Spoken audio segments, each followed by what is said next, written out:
A man had two of the best tickets for the Augusta Masters. As he sits down at the tournament, another man comes along and asks if anyone is sitting in the seat next to him. "No," he says, "the seats are empty." "This is incredible," said the man. "Who in their right mind would have a seat like this, the biggest golfing event of the whole world, and not use it?" "Well, actually, the seat belongs to me. My wife always would come with me, but she passed away. This is the first Masters we haven't been to together since we got married." "Oh, I'm sorry to hear that. That's terrible. I guess you couldn't find someone else, a friend or relative, or even a neighbor to take the seat?" The man shakes his head. "No, they're all at the funeral." A surgeon went to check on his patient after an operation. "You'll be fine," he said. She asked, "How long will it be before I am able to have a normal life again, doctor?" The surgeon seemed to pause, and a small tear ran down his cheek from the corner of his eye, which alarmed the girl. "What's the matter, doctor? I will be all right, won't I?" He replied, "Yes, you'll be fine. It's just that no one has ever asked me that after having their tonsils out." A woman awakes during the night to find that her husband is not in bed. She puts on her robe and goes downstairs to look for him. She finds him sitting at the kitchen table with a hot cup of coffee in front of him. He appears to be in deep thought, just staring at the wall. She watches as he wipes a tear from his eye and takes a sip of his coffee. "What's the matter, dear?" she whispers as she steps into the room. "Why are you down here at this time of night?" The husband looks up from his coffee. It's the 20th anniversary of the day we met. She can't believe he has remembered and starts to tear up.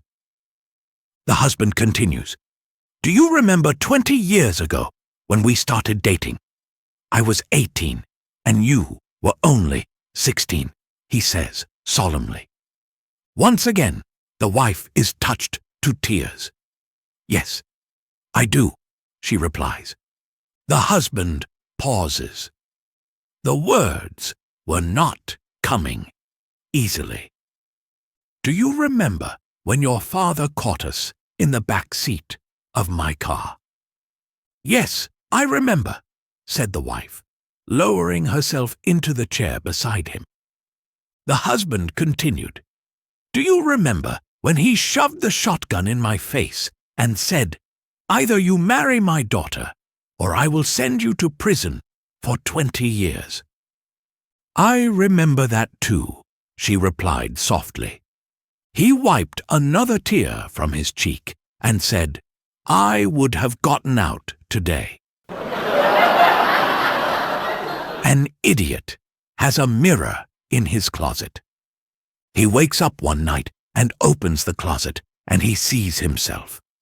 Scared, he quickly calls the cops. "Police! There's a burglar in my closet. Come quickly." A policeman arrives at the idiot's house and opens the closet and finds the mirror.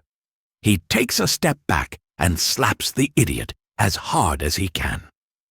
"Why did you call me when you already had a policeman inside?"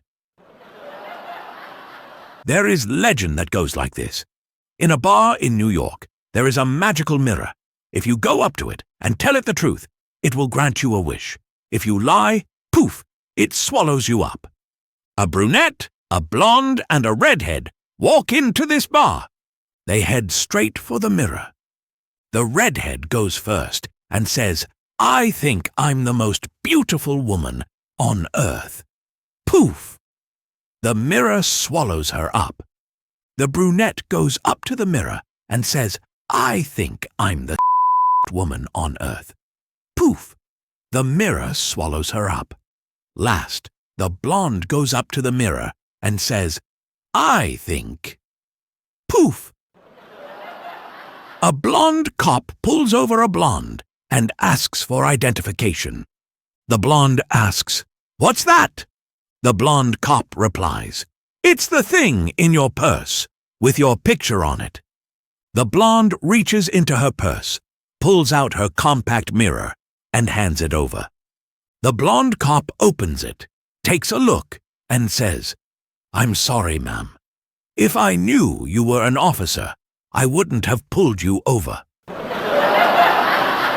A 55-year-old lady suddenly started learning to swim instead of her usual routine of going to a temple. Everyone was curious and asked her, "Why the change in your interest to swimming nowadays?" The lady, with a look of helplessness, replied, "Whenever my son and daughter-in-law quarrel with each other, my daughter-in-law always asks my son, 'If your mom and I fall into water, whom will you save first?' And because I do not want to put my son in a difficult position, I am learning to swim." A few days later, husband and wife were quarreling again, and the daughter-in-law unreasonably asked, "Now tell me, if your mom and I fall into water, whom will you save first?" Husband replied, "I don't have to get into the water. My mom knows to swim. She will save you." Wife refused to relent. "No, you have to jump into the water and have to save one of us." "Whom will you save?" Husband replied, "Then you will surely die, because I don't know to swim, and my mom will definitely save me first." One morning at a doctor's clinic, a patient arrives complaining of serious back pain. The doctor examines him and asks him, "Tell me, what happened to your back?" The patient replies, "Sir, I work for a local nightclub. This morning I went to my apartment early and heard some noise in my bedroom. On entering, I knew someone had been with my wife, and the balcony door was open. I rushed out of the balcony door and did not find anyone. As I looked down from the balcony, I saw a man running out, and he was dressing himself. I was very angry. I grabbed the fridge and threw it at him. It was very heavy.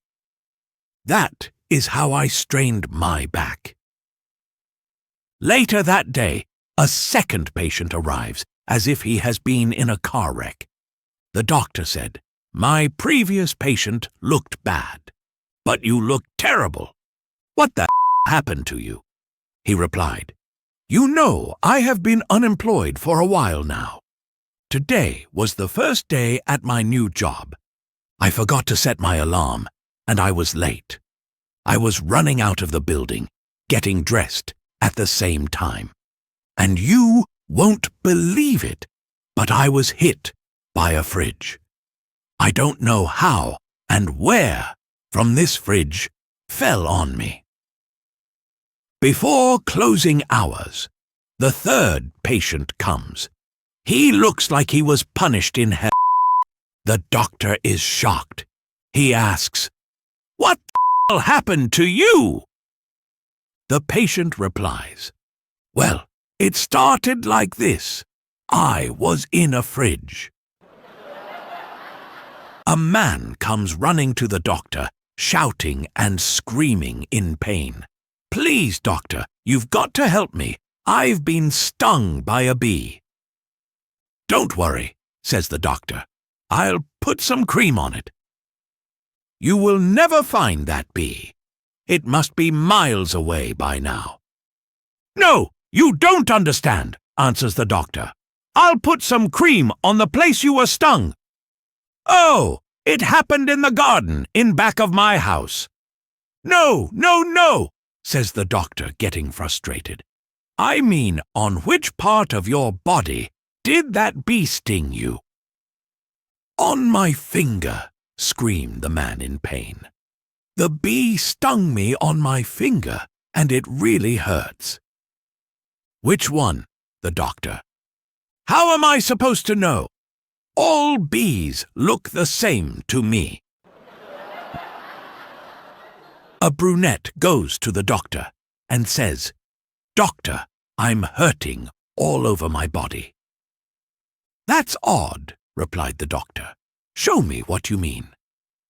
So the girl takes her finger and pokes her elbow and screams in pain.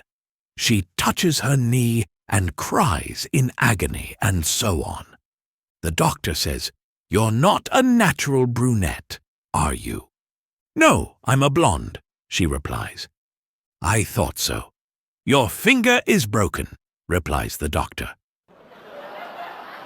I walked into the local supermarket. I was walking around for about 30 minutes, just browsing the items and items of stuff. Finally turned a corner to the vegetable aisle. I spotted a leak on the floor. So I went to the staff desk and reported a leak in aisle 6. Anyway, eventually someone came out to look at it. They told me to point to it. So I did as I spotted it last time. The staff member turned to me and said, Sir, that's a spring onion, not a leak.